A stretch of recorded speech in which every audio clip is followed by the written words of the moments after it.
बुलाइए ना। साहब का स्वागत कौन करेंगे? ना हम लोग तीनों लोग बोलिए नेक्स्ट साहब। आप सभी का बहुत बहुत स्वागत है आज के कार्यक्रम में। आज के मुख्य अतिथि RN नायक साहब, मुख्य महाप्रबंधक सेंट्रल बैंक ऑफ इंडिया, जो स्वागत करेंगे। मैं दे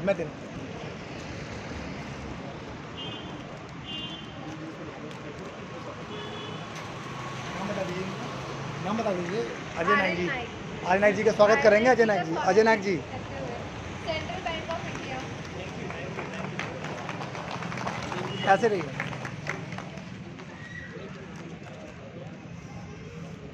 Sachin Kherna, director of Good Choice. किसी और से करा अजय जी का स्वागत करते हुए हमारे स्वागत के लिए अपने जो गेस्ट है ना उनका जवान साहब का हम लोग कर लेंगे।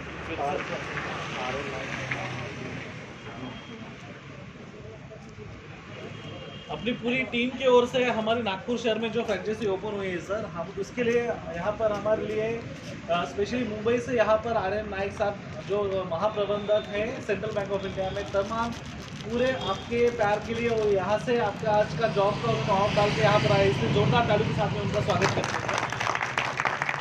उसके बाद हमारे लिए यहाँ पर बीच से समय निकाल के आत्माराम चौहान साहब भी यहाँ पर हमारे लिए आए, तो मैं धन्यवाद देना चाहूँगा आपकी पूरी टीम की ओर से। चौहान साहब आप भी आए और हमारे बीच में, और श्रीकांत राठौड़ साहब भी यहाँ पर आए हुए, तो मैं रिक्वेस्ट करना चाहूँगा श्रीकांत राठौड़ जी से भी, नरेश जी प्लीज़ आप श्रीकांत जी का स्वागत करें।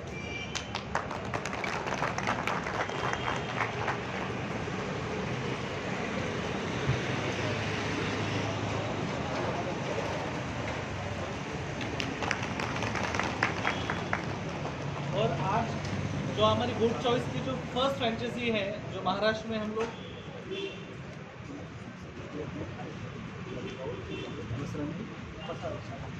मसान सर प्लीज यहाँ पर अभी भी आए, तो मैं रिक्वेस्ट करूंगा प्लीज आप आगे आ जाइए, प्लीज सर आइए। मैं अजय जी से रिक्वेस्ट करूंगा प्लीज सर का आप स्वागत करें। ऊपर स्टेज पे।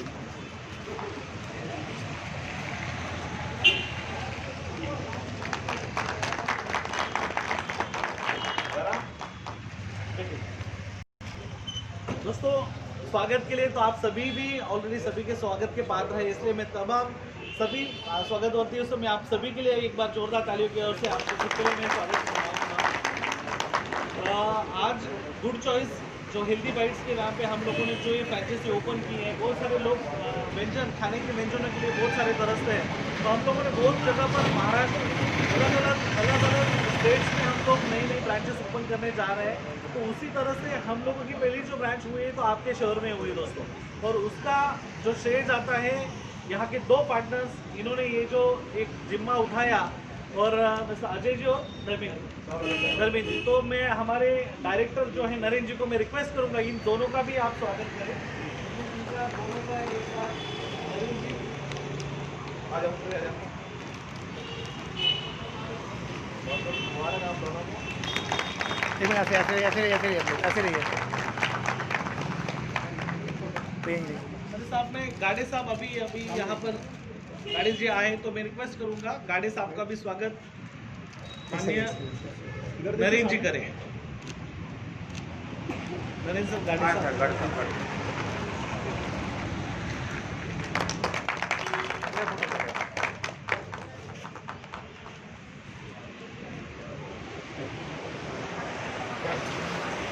धन्यवाद सर।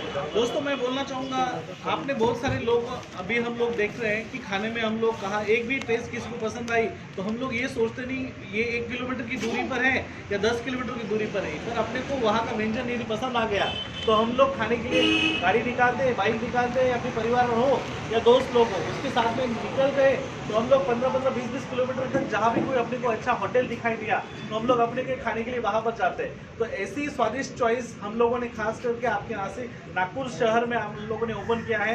ये हमारा इधर का फर्स्ट ब्रांच है, तो इस पूरी ब्रांच को जो शुभकामनाएं देने यहाँ पर जो हमारे अतिथिगण पहुंचे, तो मैं रिक्वेस्ट करूंगा RN नायक साहब जी को कि वो अपने विचार हमारे साथ में प्रकट करें। तो मैं डायरेक्ट धन्यवाद दूंगा जोरदार तालियों के साथ में नायक साहब।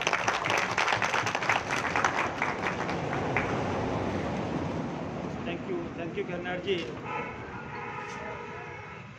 मंचासीन सभी हमारे सम्माननीय अतिथिगण,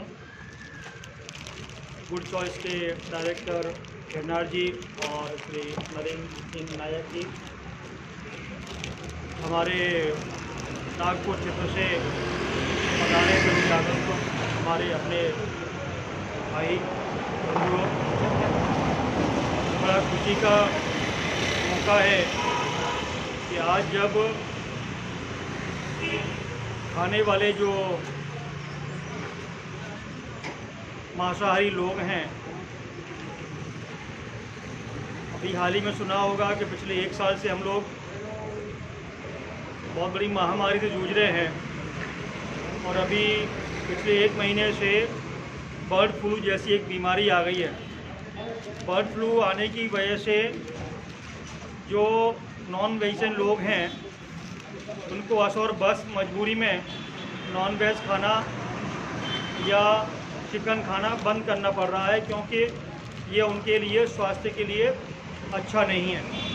और ऐसे समय में जो चिकन के जितने भी प्रोटीन्स होते हैं, मिनरल्स होते हैं, उसमें जो भी अच्छे पदार्थ होते हैं जो शरीर के लिए पौष्टिक होते हैं, वो सारे गुण उससे बेहतर स्थिति में सोया चाप में होते हैं। और मैं समझता हूँ दूध से, मीट से और अंडे से भी अधिक अगर किसी में प्रोटीन है तो वो सोया चाप में है। इसलिए इस समय ये गुड चॉइस ने वास्तव में हमारे ऐसे साथियों को और वेजिटेरियन को भी, नॉन वेजिटेरियन को भी बहुत अच्छी चॉइस दी है कि वो उतनी ही प्रोटीन और शरीर के लाभदायक तत्व सोया चाप से प्राप्त कर सकते हैं। तो मैं तो बधाई देना चाहूँगा ऐसे समय में ये फ्रेंचाइजी लाने के लिए, और बबलू भाई को भी, धर्मेंद्र जी को भी मैं शुभकामना देता हूँ कि आपका ये व्यवसाय बहुत अच्छा चले। कोई भी व्यवसाय चलाने के लिए लगातार प्रयास, मेहनत, ईमानदारी, ये तीनों चीज़ जब रहती हैं तो कोई भी बिजनेस कर लीजिए आप मिट्टी भी बेचने का व्यापार करें, उसमें भी आपको तरक्की मिलेगी। अप एंड डाउन हर व्यापार में है, हर नौकरी में है, बिना रिस्क के कुछ भी नहीं है। आप छोटे से छोटे व्यापार करते हैं, घर से बाहर निकलते हैं तो सड़क पर चलने में भी रिस्क है, लेकिन सड़क पर चलने में रिस्क है इसका मतलब ये नहीं है आप घर से निकलना बंद कर देंगे। निकलना तो पड़ेगा, क्या करना है आपको, उसको रिस्क को कम करने के लिए आपको अपनी जो भी संभव सावधानियां होती हैं उसको लेना होता है। तो ये अपने गुहार समाज से भाई बबलू जी ने और धर्मेंद्र जी ने, नरेंद्र जी और केरनार जी की मदद से, उनकी फ्रेंचाइजी से, उनके प्रोत्साहन से, उसके मोटिवेशन से ये नया कार्य शुरू किया है। मुझे पूर्ण विश्वास है कि जिस प्रकार की आज डिमांड है, जो लोगों को जो प्रकार का स्वाद उनको चाहिए, वो स्वाद सारा का सारा आप गुड चॉइस प्रोवाइड करती है। बहुत ही लजीज व्यंजन बनाते हैं आप, और जो नॉन वेजिटेरियंस के जो स्वाद लगता है वो ऑलमोस्ट ऑल और उससे बेहतर स्वाद आपको गुड चॉइस में मिलने वाला है। मैं जो हमारे साथी बैठे हैं और समाज से, ये समाज तो शुरू से ही व्यापारी वर्ग रहा है, व्यापार करना इनके जीन में शामिल है। और सबसे बड़ी बात है ये कि इनको आप कोई भी चीज़ दे दीजिए, कोई प्रोडक्ट हो, आप साड़ी हो, ऊन हो, तोड़ियाँ हो, बिछियाँ हों, चूड़ियाँ हों, आपके जो अच्छे अच्छे प्रोडक्ट हों, कोई भी चीज़ इनको दे दीजिए, ये आपको लाभ कमा के देने ही वाले हैं। लाभ कमाना, व्यापार करना इनके खून में बसा हुआ है। और ये चीज़ आज की नहीं है, ये हमारे जो पुरखे हैं लक्की साहब बरजारा से लेकर के अब तक जो भी है, तो उन्होंने जो भी कुछ दिया है वो हमारे सामने है। आप सोच सकते हैं आज से 500 वर्ष पहले जब ट्रांसपोर्टेशन नहीं था, ट्रक नहीं थे, आपके ट्रेन का रूट नहीं था, उस समय जब बड़े बड़े युद्ध राजाओं के बीच में हुआ करते थे तो उनके जो रसद पहुंचाने का काम कौन करता था, उनका जो खाने की व्यवस्था कौन करता था, वो सब आप करते थे, आपका लक्की सांग बंजारा करता था। 1 लाख बैलगाड़ियों पे सामान लाद करके वो उनको फील्ड में ही, रण क्षेत्र में उनको पहुंचाते थे। और उस खाने की रसद की रक्षा करने के लिए जो आपका जो कमेटी होती थी, जो उनके लोग होते थे, जो उनके योद्धा होते थे, उनका जो लीडर होता था कि कोई भी अगर दूसरा विदेशी आदमी या दूसरा ताकत आकर के आपके माल को लूट ले तो दूसरी जगह तो हार जाएगी ना। उसके लिए क्या करते थे, आगे आगे रक्षात्मक टोली चलती थी, और जो टोली का जो लीडर होता था वे नहीं कहते थे नायक, वे नायकरी जिम्मेदारी होती थी कि जो 1 लाख बड़द चाल ले, 1 लाख जो बैल चाल ले, वेरी रक्षा करवो, वेरी रसदे रक्षा करवो, रक्षा करता नहीं वेरे रण क्षेत्र में मेलवो केरा काम तो वो रक्षात्मक टोकरी रहती। और ये कारण से हमारे हर टाने में 3-4-6 लठेत आज भी અત્યારે ધંધો કરતા नहीं जायो, घरे गए, 10 शराब बोतल पी, फिर वैसे मोटो कोई गुहार नहीं चकाने में। सबसे मोटो तुम्हारा मतलब कहीं जे आप कमाओ, धंधा करो, ईमानदारी से काम करो, लेकिन कमाने के साथ में पैसे का इस्तेमाल करना सीखो। मैं ये कह रहा हूँ कि हमारी कौम में पैसे कमाई करने में अव्वल है, नंबर 1 है, आपका कोई मुकाबला नहीं। आप हमारे भैया, आप हमारे और भाई के लड़के को जो यूपी में रहता हो उसको आप कर्नाटक भेज दीजिए, कर्नाटक की भाषा कन्नड़, आंध्र की तेलुगु, केरला की मलयालम, तमिलनाडु की तमिल। हम जैसे पढ़े लिखे लोग तमिल भाषा में बोल करके व्यापार नहीं कर सकते, नौकरी नहीं कर सकते, लेकिन हमारा ग्वार का लड़का तमिलनाडु में जाके धंधा करता है, केरला में धंधा करता है, भाई क्या कहते हैं आपके कर्नाटक में धंधा करता है, आंध्र में धंधा करता है। कैसे करता है वो? अपने चीज़ को कैसे बोल के बता पाता है कि मेरी चीज़ इतने की है, बहुत अच्छी है, ले लीजिए, आपके काम आएगी। कहाँ से, कौन सिखाया उसको कन्नड़ भाषा? ये हमारे आपके खून में है, जीन में है व्यापार करना। हम पैसा कमाना जानते हैं, लेकिन मैं एक बात कहना चाहूँगा आपके सामने, ध्यान से सुनिएगा। एक जो मुख्य बात है, हम सब काम जानते हैं, सबसे बड़ा होता है अपने परिवार को पालना और कमाई करना। अपना घर छोड़ करके, बच्चों को छोड़ के, परिवार को छोड़ के आप विदेश में पड़े हुए हैं, 1000 किलोमीटर दूर। कमाई करना हम बहुत अच्छा जानते हैं, मैं दोबारा बोल रहा हूँ, कमाई करना हम लोग बहुत अच्छा जानते हैं, लेकिन हम एक चीज़ नहीं जानते, हम नहीं जानते खर्च करना। जो कमाई हमने की है उसको खर्च कैसे करनी है। कितना जो कमाई करी, 1 साल कमाई, 6 महीने कमाई करी, उसमें से कितना पैसा कहाँ पर कैसे खर्च किया जाए। जाके पूरा घर में लगा देना है, खाने पीने में उड़ा देना है, पुराना कर्जा चुकता कर देना है, या फिर गांव में जा कर के दारू व बोटी खा करके लड़ाई झगड़ा करके पुलिस वालों को, खाकी वालों को और काली कोट वालों को देना है। ये आपको तय करना है।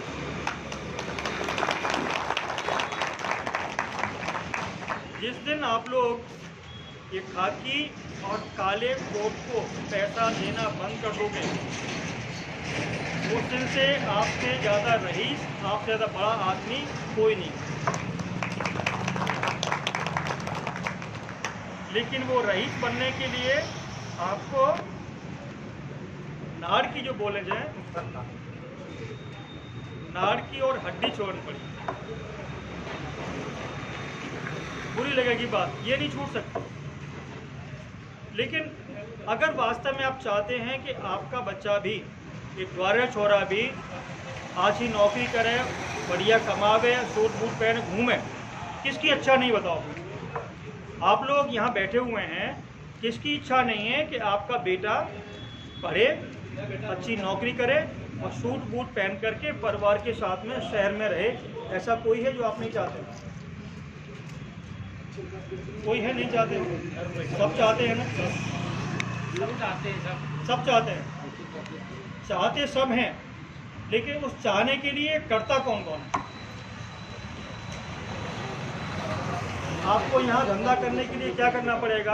आपको माल लाना पड़ेगा, उधर जाओ। माल ला के उसको व्यवस्था करनी पड़ेगी, कौन से क्षेत्र में जाना ये भी सोचना पड़ेगा, और किससे किस प्रकार से आपको बात करनी है ये भी आपको सोचना पड़ेगा। तब आप उधर ही जाइए। 1 रुपये की चीज़ 2 रुपये में, 1.5 रुपये में, 2.5 रुपये बेच पाएंगे। ऐसा ही है।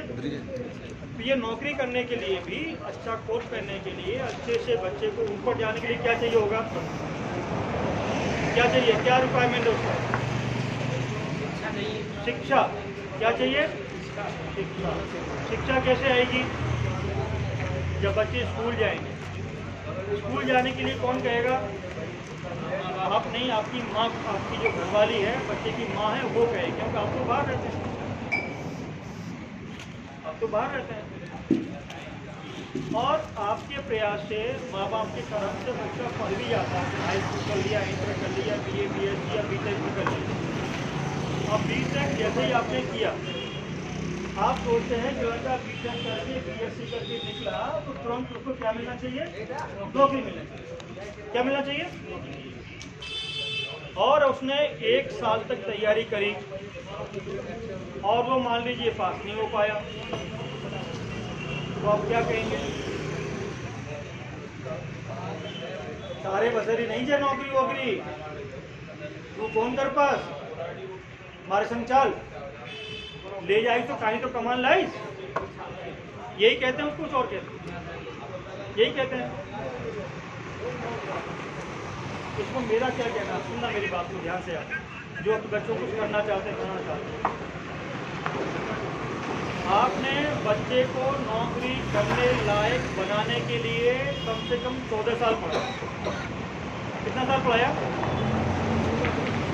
14 साल में तो हाई स्कूल 10 साल में किया, 12 साल में लगता है कम से कम। 12वीं क्लास करते करते 14 साल हो गए, कम से कम तो हो गया। और 3 साल है कम से कम डिग्री कोर्स, तो 15-16 साल हो गए। सही कह रहा प्रधान जी? 16 साल आपने बच्चे को पढ़ाया कि नौकरी करनी। होता क्या है कि 16 साल पढ़ाने के बाद में बच्चा नौकरी करने के काबिल होता है। क्या होता है? काबिल होगा, वो तैयार हो गया, नौकरी करने के लायक हो गया। क्या? नौकरी करने के वो लायक हो गया। अब केवल उसकी नौकरी की परीक्षा में बैठने के लिए वो एलिजिबल हो गया। एलिजिबल हो गया तो योग्यता उसकी हो गई कि वो कंपटीशन में बैठ सकता है। उस कंपटीशन में बैठने के लिए, तैयार करने के लिए 16 साल लगाए। लेकिन वो जो नौकरी इसको मिलने वाली है, उस नौकरी की तैयारी के लिए आपने कितना टाइम दिया? दूसरा बताऊं, ये 16 साल जो पढ़ा है, वो 16 साल की पढ़ाई में से जितने भी कॉम्पिटिटिव एग्ज़ाम होते हैं, जितने भी कंपटीशन होते हैं, उसमें से 10% भी नहीं आता जो 16 साल में पढ़ा है। जो उसमें आता है वो बिल्कुल ही अलग कोर्स आता है। इसका मतलब ये हुआ कि आपने उसकी इतनी योग्यता करने के लिए 16 साल दिए, वो पढ़ाई अलग थी। अब ये पढ़ाई दूसरी है जो कंपटीशन को पार करने के लिए। तो कंपटीशन के पार करने के लिए कम से कम आपको 3 साल देने, और जो माँ बाप 3 साल अपने बच्चे को दे सकता है पढ़ने के लिए, दुनिया की कोई ताकत नहीं है कि वो नौकरी उसकी नहीं लगे।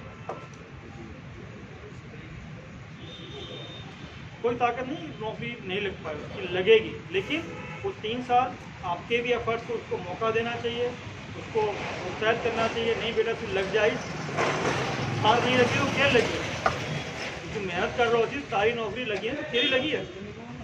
मेहनत कर, बच्चे में लगनशील हो और आपका थोड़ा प्रयास हो, तो निश्चित रूप से वो नौकरी मिल सकती है। इसलिए जो बच्चे पढ़ गए हैं उनको मौका दीजिए। यहाँ इतने ही बैठे हुए हैं जो पढ़े लिखे से लग रहे हैं मेरे को, उनके साथ यही समस्या आई होगी कि जैसे उन्हें 12वीं करी या ग्रेजुएशन किया, साल 6 महीने में आपने मौका दिया और उसके बाद में नहीं हो पाए तो यहाँ आ गए। ऐसा है कि नहीं है? जो पढ़े लिखे बैठे हैं, मैं गलत कह रहा हूँ? गलत तो नहीं कह रहा? हमने खुद ने 3-3 साल नौकरी की तैयारी करी है। मेरी बेटी बैंक में है, उसने 3 साल नौकरी की तैयारी करी है, वो भी कम से कम 6 बार फेल हुई है। दूसरी बेटी है, वो 5 साल से फेल हो रही है। कभी आधे नंबर से, कभी चौथाई नंबर से, कभी 1 नंबर से। इस बार आगे कल जब मिला पास हुई है बैंक में। जितना आपको ये एक तपस्या है। आप ये जो बिजनेस कर रहे हैं एकदम नहीं आप एक्सपर्ट हो गए। जो ये नया बच्चा बैठा हुआ है ना, यही बिजनेस कर रहा है, आप भी बिजनेस कर रहे हैं। जो आप कमा सकते हैं वो उसका वो नहीं कमा पाए, क्योंकि आपके साथ में उसका अनुभव जुड़ा हुआ है। आप कभी कभी 2 बात करके भी पहचान सकते हैं कि मेरा माल लेगा कि नहीं लेगा। ऐसा होता है ना, जो एक्सपर्ट हो गए तो उनको पता है कि ये माल लेगा नहीं लेगा, और लेगा तो कितने में लेगा, ये भी आपको लग जाता है। ये सब अनुभव से आता है। तो मैं ज़्यादा समय लूँगा, लंबा खिंच गया, लेकिन जो समाज की बात थी, आप लोग सब बैठे हुए थे, तो अपने जो मन में जो उद्गार है ये लगा कि हमारे बच्चे ही पढ़ें, आगे बढ़ें, शिक्षित बने, अपना माँ बाप का नाम रोशन करें, अपने परिवार खानदान का नाम रोशन करें, अपने गांव कांडे का नाम रोशन करें, तो हमारा नाम तो अपने आप रोशन हो जाएगा, देश का नाम तो अपने आप रोशन हो जाएगा। मेरी शुभकामनाएँ बबलू भाई के लिए और धर्मेंद्र जी के लिए कि उन्होंने ये नया प्रतिष्ठान खोला, एक नई शुरुआत करी, फेरी बेरी धंधे से हट करके एक नया काम शुरू किया। और मेरी आपसे भी गुजारिश है कि आप भी जहाँ भी हैं, तो ऐसे बिजनेस हैं जो डग्गे मारी के हैं, फालतू के हैं, जब मुँह सच बोलना पड़ता है उसको हट करके धीरे धीरे ईमानदारी वाले काम में आइए, कस्टमर सर्विस में आइएगा, क्योंकि नेक कमाई से ही नेक परिवार बनता है, और नेक खाने से ही नेक विचार आते हैं। जब नेक विचार आते हैं तो उन्नति अपने आप होती है। तो जैसा खाया अन्न वैसा हो गया मन। आप अच्छी कमाई का अन्न खिलाएंगे और खाएंगे तो अच्छे बच्चों में विचार आएंगे, अच्छे विचार आएंगे तो अच्छी शिक्षा मिलेगी, अच्छी शिक्षा मिलेगी, अच्छी संगत मिलेगी और अच्छी जगह बैठेंगे। आप किसी का माल मार के लाएंगे, किसी की आत्मा को सता के लाएंगे, तो आज नहीं तो कल वो ज़रूर कहेगा, आत्माओं पे पेट पे हाथ फिराएगा और दुआ तो नहीं दे सकता, वो आपको कुछ न कुछ गलती बोलेगा। तो दूसरों की बद्दुआओं में शामिल मत होइए। 500 व्यापार हैं, मत करिए ऐसा व्यापार जिसको किसी को दुख होता हो, मत करिए ऐसा व्यापार जिससे हमें किसी की जेब काटनी हो, ऐसा व्यापार बिल्कुल मत करिए जिसमें आपको बाद में जलालत झेलनी पड़ती हो, ऐसा व्यापार बिल्कुल मत करिए जिसमें आपको करने में शर्म आती हो, कहने में शर्म आती हो। वो काम करो जो आप अपने मन को स्ट्रॉन्ग करके किसी के सामने कह सकते हो, अपने परिवार के सामने कह सकते हो, किसी के सामने आपको कहने में नजर न झुकानी पड़ती, वो व्यापार करिए। आप मिट्टी बेच के भी आप काम कर सकते हैं, जरूर नहीं है सोना बेच के ही आप लखपति करोड़पति होंगे। व्यापार दूसरे को वो पैसा दे रहा है, आपको खुशी होनी चाहिए। प्रोडक्ट होता है, प्रोडक्ट मतलब आपने उसमें पैसा लगाया और दूसरे को आपने माल दिया, तो उसने अपना पैसा कमाई का आपको दिया, तो उसमें खुशी होना चाहिए, बर्तन में उसको आनंद आना चाहिए कि फलाना व्यापारी आया था, मेरे को दे गया, आज मेरे बच्चे सुखी हैं और मैं इस प्रोडक्ट को 1 साल 2 साल 3 साल से 5 साल से इस्तेमाल करता हूँ। तो यहाँ पर भी कोई आया तो एक बार आया तो वो कहे जा करके, अगर आपको सोया चाप खानी है तो गुड चॉइस पे ही जाना। तो वो सर्विस और वो क्वालिटी आपको मेंटेन करनी पड़ेगी। एनीवे, ज़्यादा समय न लेते हुए, हमारी बात केरी लागी होवे, बुरी लागी होवे, मैं क्षमा चाहूँ छूँ। मारो उद्देश्य के ने बुराई करवो नहीं है, मारो उद्देश्य है कि भाई जो काम करो अच्छो काम करो, घरे वास्तु अच्छो काम करो, कोई अशोक काम मत कर दो जो खुले में दाग। धन्यवाद, थैंक यू वेरी मच। एक आइए सर, बहुत बहुत धन्यवाद नायक साहब का, जोरदार धन्यवाद देंगे तालियों के साथ। हमारे बीच में महाराष्ट्र शासन से एक ऐसे व्यक्ति यहाँ पर हमारे बीच में, एक सीनियर ऑफिसर हमारे बीच में हैं, तो मिस्टर गाडे साहब अपने गुड चॉइस को एक शुभेच्छा एक देने के लिए यहाँ पर आए। उनको रिक्वेस्ट करूँगा जोरदार ताली के साथ उनका भी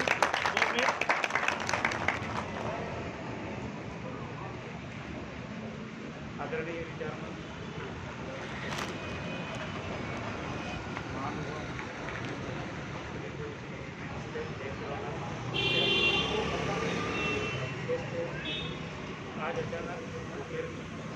सर थोड़ा तेज बोलना पड़ा है, सर थोड़ा तेज बोलिए, तेज थोड़ा सा।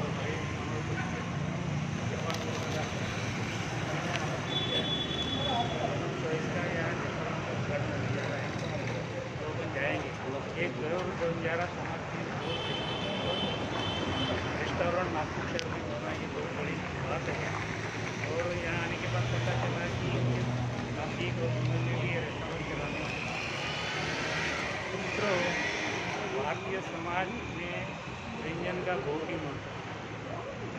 हर आदमी इतना चॉइस रखता ही है खाने के लिए, चाहे वो शाकाहारी हो चाहे वो सादा खाना हो, लेकिन हर एक की एक चॉइस होती है। चॉइस के हिसाब से अगर उसको खाना होता है और होता है 4 किलोमीटर भी जाता है। तो आज इस मौके पर मैं फूड चॉइस हेल्दी बाइट्स और ये वेजिटेरियन के रेस्टोरेंट के उद्घाटन के समय पर मैं शुभकामनाएँ देता हूँ, मंगल कामनाएँ करता हूँ कि इनकी तरक्की हो जाए। और गौरव बंजारा साहब अभी जो साहब ने बात की है एडिक्शन के बारे में, कुछ बात नहीं। मेरे एक मित्र है बलदेव जी आड़े साहब, सर वो पानी से लड़कियाँ पढ़ाते हैं और नौकरी तक उनको पढ़ाते हैं। नौकरी करने के बाद उनको विदाई करते हैं। ये समाज में बड़ी बात है। तो शिक्षा का महत्व बहुत ही बड़ा है। अपने को महात्मा फुले ने बताया, बाबा साहब ने बताया है कि शिक्षा कितनी बड़ी है। चाहे उनको सबसे ज़्यादा अगर अपन महिलाओं को देते, अपने लड़कियों को देते हैं, तो एक घर के साथ वो दो घर का क्या बोलते उन्नति करती हैं। इसलिए महिलाओं को अपनी लड़कियों को शिक्षा दीजिए। उनकी भी 10वीं 12वीं तक नहीं है, साहब ने बोला तक जब तक वो अधिकारी नहीं बनती है तब तक उसको पढ़ाइए, हौसला रखिए। शादी ब्याह के बारे में आप करिए, अधिकारी बनेगी तो समाज का भी नाम होगा। आप सबको मंगल कामना देता हूँ। धन्यवाद, बहुत धन्यवाद। और अभी ज़्यादा समय न लेते हुए अंसारी साहब और गाड़े साहब भी है और चौहान साहब भी है, मैं उनको एक मिनट सर आइए खाना डालना। शुभेच्छा दें। एक मिनट।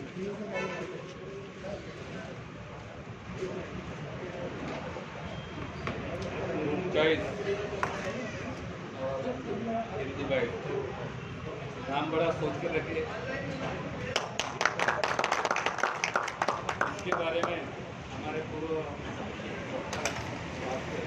उन्होंने आपको इतने अच्छे से समझ में आने को ना ऐसी लैंग्वेज में सरल भाषा में आपको करना अपने समाज में या अपने आप में शिक्षा का क्या महत्व है। और इसी के साथ कोई भी धंधा हो, इतना बड़ा कोई भी फील्ड का हो, अगर वो धंधे के लिए आदमी को शिक्षा की भी ज़रूरत है, अनुभव का भी, इसी के साथ प्रामाणिकता जो साहब ने अपने विचार में यहाँ प्रकट रखा। मैं ज़्यादा देर न लेते हुए मैं ये टीम को शुभकामना देता हूँ। वो अपने भविष्य में बहुत बड़ा नाम कमाए, अपनी उन्नति करे, समाज की भी और अपने आप अपने फैमिली की। धन्यवाद। धन्यवाद सर, आप आए इसलिए बहुत बहुत धन्यवाद। यहाँ पर राठौड़ साहब है, मैं रिक्वेस्ट करूँगा एक मिनट राठौड़ साहब और एक मिनट चौहान साहब, आप भी आपने शुभकामनाएं अपने को अभी ये संभाल है। देखो, महाराष्ट्र में गौर समाज बहुत बड़ा ज़्यादा है और महाराष्ट्र में कोई भी प्रोग्राम अपनी गौर समाज का होता है तो हम लोग हमारे दैवत सेवालाल महाराज से शुरू करते हैं। सबसे पहले मैं आप सभी लोगों को बोलूँगा, सेवालाल महाराज का नाम लेते ही अपना गुड चॉइस और हेल्दी बाइट्स ये अच्छे से चलेगा, क्योंकि अपने समाज का जो सेवालाल महाराज जो दैवत है, ये अदृश्य शक्ति है। जब भी जहाँ पे होती है वो अच्छे से चलती है। और कोई दुकान रहो, कोई बिजनेस रहो, कोई होटल रहो, वो बेटर होता है। चलो सेवालाल महाराज की जय, सेवालाल महाराज की जय। आदरणीय मंच पे बैठे हुए आर.के. नायक साहब, हमारे भाई, और नागपुर शहर के नायक माननीय आत्माराम चौहान साहब, अपना समाज यहाँ पे नियर अबाउट 2000 समथिंग फैमिली है नागपुर में, और नागपुर शहर में 22 तांड है। और मैं यहाँ पे जो गौर शिकवाड़ी गौर सेना संगठन जो है ऑल ओवर इंडिया में है और वो आउट ऑफ कंट्री भी गया हुआ है, जैसे अमेरिका वगैरह। उस संगठन का महाराष्ट्र प्रेसिडेंट के नाते मैं यहाँ पे आपके सामने बात कर रहा हूँ। मुझे बहुत खुशी हो रही है मुझे बहुत खुशी हो रही है कि ये अपने गौर समाज का एक होटल जो वेजिटेरियन है वो लगा है। एक्चुअल अपन देखा जाए तो ज़्यादा से ज़्यादा नॉनवेज का लगाते हैं, जैसे वो बुट्टी बोरी रोड पे है बंजारा चूल्हा करके, वो फेमस है नागपुर में, उसके जैसा कोई चलता नहीं है। उसके बाद में गुड चॉइस वेजिटेरियन में चले, वेजिटेरियन में आज तक ऐसा कोई होटल यहाँ पे हुआ नहीं है, अभी ये हुआ है और ये अच्छे से चलेगा और 2000 फैमिली इस होटल के साथ में ग्राहक करके जुड़ेंगे। बहुत खुशी की बात है। उसके साथ ही ज़्यादा समय न लेते हुए मैं शुभकामना देता हूँ, सेवालाल महाराज से प्रार्थना करता हूँ कि गुड चॉइस हेल्दी बाइट्स ये अपना होटल अच्छे से चले, इसका भविष्य अच्छा हो। और धर्मेंद्र जी, अजय जी को मैं बहुत बहुत बधाई देता हूँ और मैंने 2 शब्द यही खत्म करता हूँ। जय हिंद, जय भारत। इसके बाद अपने नागपुर शहर के आत्माराम जी नायक वो 2 शब्द कहेंगे।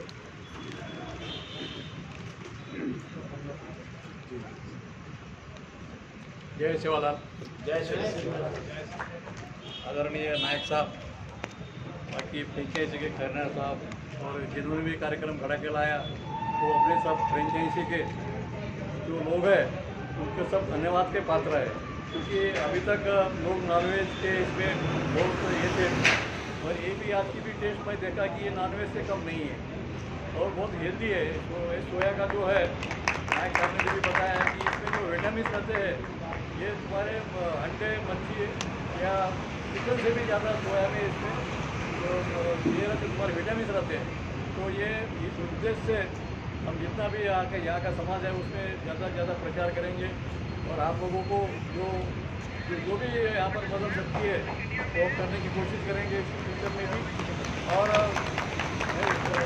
नायक साहब ने बहुत विस्तार से कहा, धंधा कोई भी हो अगर लगन से प्यार से और मन से किया तो उसमें कभी घाटा नहीं होता और धंधा होता है, इसलिए उस हिसाब से उसमें कभी नफा कभी नुकसान भी हो सकता है, मगर नुकसान हुआ तो ज़्यादा दिन रुकने का नहीं, मतलब फिर नुकसान हुआ तो फिर आगे जाके उसका प्रॉफिट होने वाला होता है।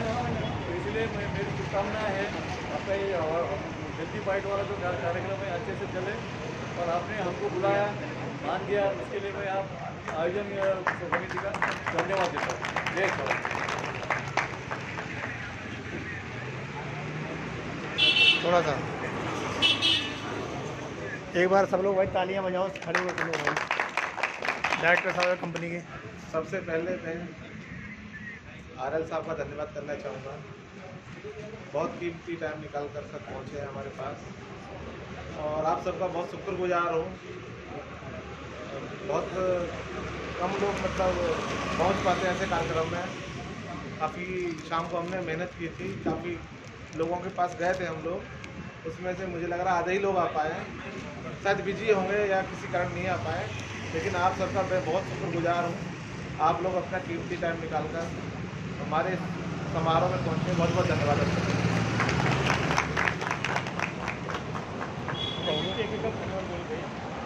और स्पेशली के साहब का बहुत बहुत धन्यवाद नायक न्यूज़ से, जो दिल्ली से एक बार कहने पे तुरंत आ गए हैं सब। बहुत बहुत धन्यवाद के साहब आपका। धन्यवाद। ओके, थैंक यू भाई। और भाइयों का गलती हो गई, मॉडर्न का भी माफ करो भाई को, कोई दिले से मतलब जो और आज की बात